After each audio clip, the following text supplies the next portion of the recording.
Have you ever wondered, how is new technology discovered? How did they know that putting wings on a plane would make it fly? Or putting grooves on a tire would help it grip the road more? Well, the answer is quite simple. Science replicates nature. You see, things in nature have already been designed to perform specific functions. Take the human hand, for instance. You have grooves in your fingers that allow you to grip things when you pick them up, hence the grooves in the tires. Or look to the sky and see the birds flying with ease with their wings, given the wings on planes. But some of the most important functions of nature are not easily seen with the naked eye.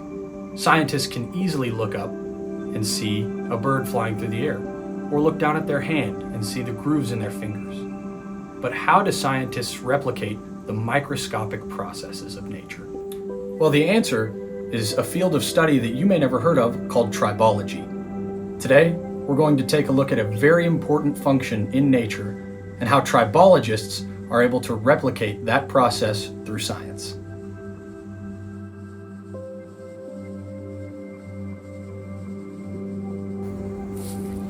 The beauty of nature is all around us.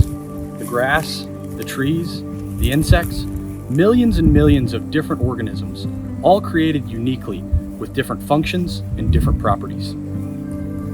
And these unique and individual properties of every single organism working together is what causes nature to stay in motion.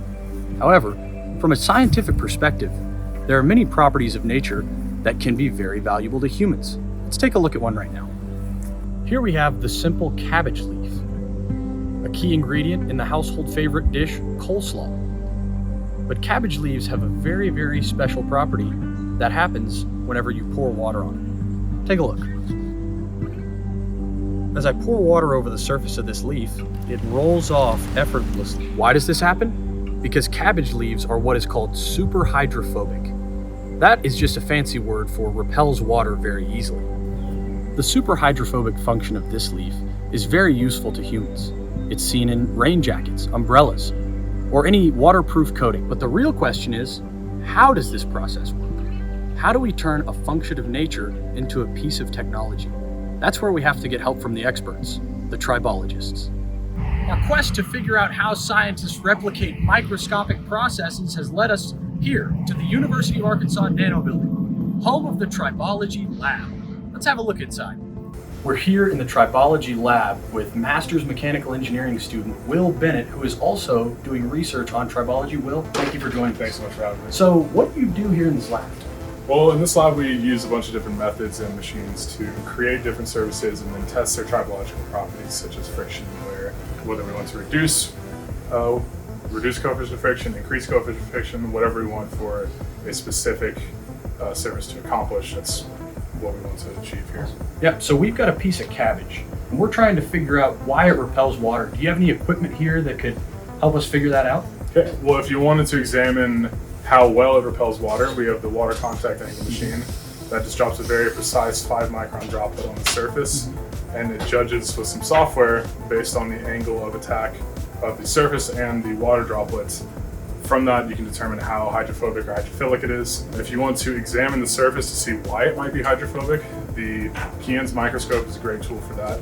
It functions as a normal microscope, but you're also able to take a laser scan of it, which gives you a 3D topography image so that you can examine that and determine by roughness or surface features why there would be those hydrophobic or hydrophilic properties. Okay, you mind if we take a look at those? Absolutely. Right now we're looking at the Keen's microscope, which is a tool that tribologists use to observe the surface texture.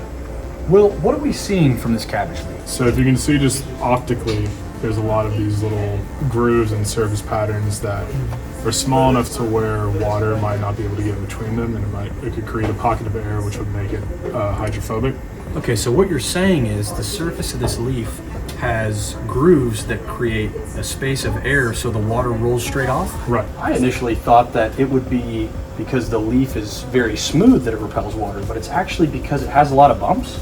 Right. So mostly with these really, really tiny bumps you have at the surface, most things are not perfectly smooth at the surface. Mm-hmm. And this hydrophobia is because the water essentially sits on top of these asperities because they're so small and because water can't quite get in between them. So this microscope was also able to produce a number of data points. What do these numbers represent? Right, so we were able to look at the mean height across the surface, and using that we can run it through some software, and it can give you all kinds of things about the properties of the surface. For example, the highest peak away from the mean height, the lowest valley away from the mean height, the skewness, which essentially is how much material is away from the mean height in a certain direction.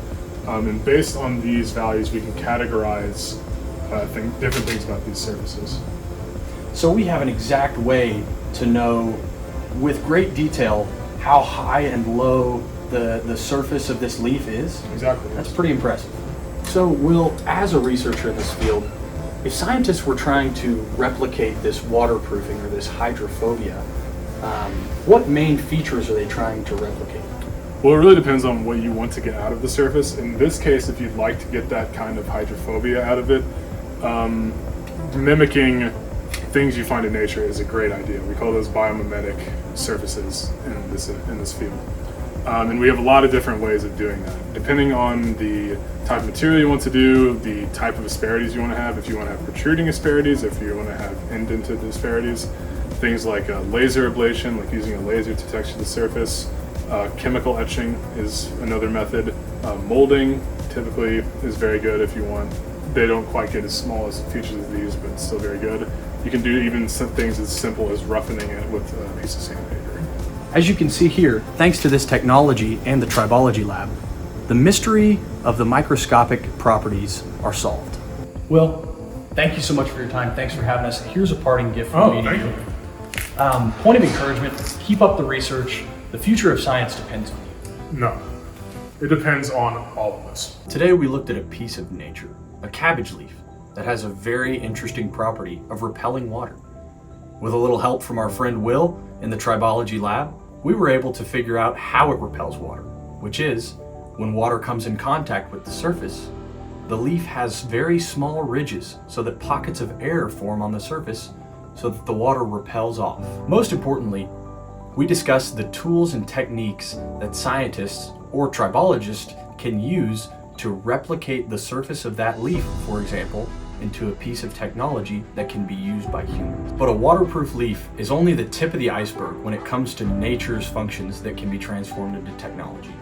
Scientists have looked into replicating shark skin to use as a coating for boats and ships to make them go through the water more efficiently. They have also looked into replicating the surface of frogs' toe pads and using that as the surface of a piston cylinder in an engine. It's no secret that there are some pretty amazing features out in nature. The question is, which one will we find next?